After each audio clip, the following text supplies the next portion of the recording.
What would you do if the person you love the most looked you in the eyes and said, "This is my last birthday"? Would you fall apart? Or would you rise, just once, to give them a reason to hope again? Stay with me, because this isn't just a love story.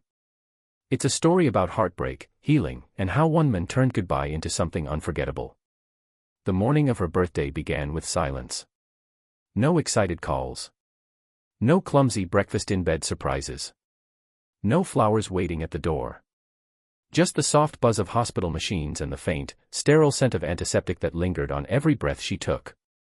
Lena stared out of the hospital window, watching the pale sky try to decide between rain and sun. She had stopped counting birthdays after her diagnosis.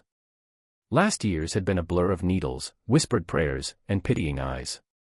But this year felt different. Final.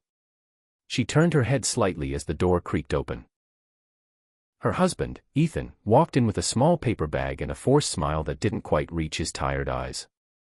"Happy birthday, beautiful," he whispered, kissing her forehead gently. She didn't smile. Just stared at him for a long, quiet moment. "This is my last birthday," she said, almost like an afterthought. Her voice barely above a breath. The sentence hung in the air like smoke, impossible to grasp, yet heavy enough to fill the room. Ethan froze, the bag in his hand trembling slightly. "Don't say that," he replied, his voice cracking. "Don't." Lena didn't argue. She didn't cry. She just turned her gaze back out the window. That, in itself, said everything. In the days leading up to that moment, they had stopped pretending. The treatments were no longer working. The painkillers were increasing. The scans were getting worse. She knew. He knew. But neither had dared to speak it out loud until now. That night, Ethan sat in their apartment alone, the empty silence thundering around him. Her words echoed in his mind, "This is my last birthday." He knew she didn't want a party. Didn't want gifts or flowers or awkward messages from friends who didn't know what to say. But Ethan refused to let this be her last memory. If this truly was her final birthday, it wouldn't be spent watching raindrops slide down glass in a sterile hospital room. It would be something else. Something unforgettable. Lena was asleep when the soft knock came at her hospital room door the next evening. She opened her eyes slowly, expecting a nurse or maybe another quiet visit from Ethan. But instead, her doctor walked in smiling, and behind him, a man in a sharp suit holding a clipboard.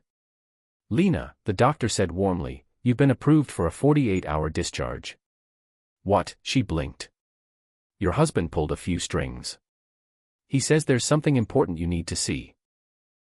Before she could protest, Ethan appeared in the doorway holding a folded blanket and a coat. She sat there, stunned. Confused. A little terrified. But he helped her into the coat, wrapped her carefully in the blanket, and whispered, "Just trust me." They drove for nearly 2 hours. She asked where they were going, but Ethan only smiled, saying, "You'll see." As the car pulled into the driveway of a rustic cabin tucked deep within a forest clearing, Lena's lips parted in disbelief.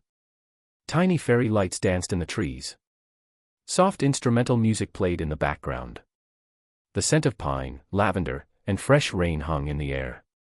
But what truly undid her was what lay beyond the cabin. Photos. Hundreds of them. Strung between trees, hung on branches, pinned to soft boards lit with candles. Every picture told a part of their story, from their first awkward selfie to wedding photos, vacations, lazy Sundays, and quiet moments in hospital rooms. And then she saw the table. It wasn't just a dinner setup. It was a celebration of her life. Each place setting had a handwritten letter from someone who loved her, family, friends, even old school teachers and colleagues she hadn't spoken to in years. Ethan had contacted everyone he could find. He asked them not for gifts, but for memories. "Tonight," he said softly, kneeling beside her wheelchair, "isn't just your birthday. It's a tribute to every life you've touched. You think this is your last, but I believe this is just another beginning."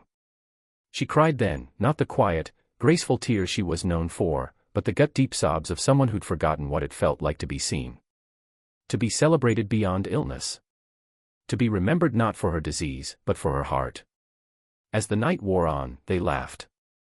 They read letters. They danced slowly under the stars as her 4-bag dangled beside them on a mobile stand Ethan had decorated with flowers. And in one quiet moment, as fireflies danced around them and music drifted through the trees, Lena looked up and whispered, "I think I want one more birthday." Ethan didn't say anything. He just held her tighter. She lived another 6 months. Long enough for one more birthday. Long enough to see spring again. Long enough to be reminded that even in the shadow of goodbye, love can still create something eternal. If you're watching this, maybe you're holding someone close who's fading. Or maybe you're the one feeling like the clock is running out. But remember this, love, real love, doesn't fix everything, but it can turn even the end into something beautiful. And sometimes, that's enough.